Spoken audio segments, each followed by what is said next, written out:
Lionel Messi não irá se reapresentar no Barcelona na segunda-feira, segundo a imprensa catalã. O atacante argentino irá seguir aproveitando as férias, enquanto não entra em acordo com a equipe culé pela assinatura de um novo contrato. O atacante Sérgio Agüero e o lateral direito Emerson, que disputaram a final da Copa América, irão começar os trabalhos sob o comando do técnico Ronald Koeman a partir desta segunda-feira, visando a estreia na La Liga marcada para o próximo dia 15 de agosto. Apesar de Messi ainda não ter assinado novo vínculo com o clube blaugrana, Joan Laporta, presidente do Barcelona, segue confiante na renovação.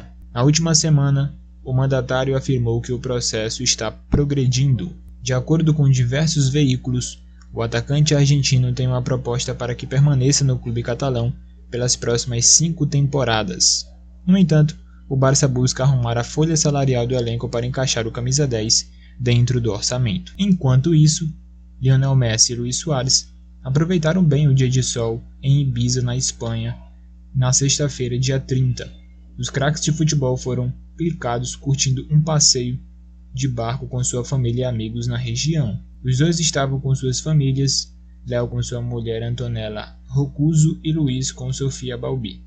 As mulheres dos jogadores também postaram registros dos passeios em suas redes e sinalizaram a presença do jogador Cesc Fábregas e sua mulher Daniela Seaman. Messi e Antonella se conhecem desde os 9 anos de idade e começaram a namorar em 2007.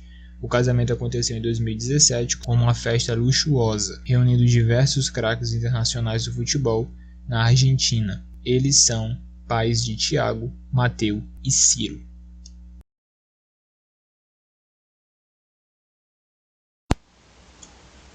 E não esqueça de deixar o seu like, seu comentário, compartilhe o vídeo para ajudar o canal. Até a próxima!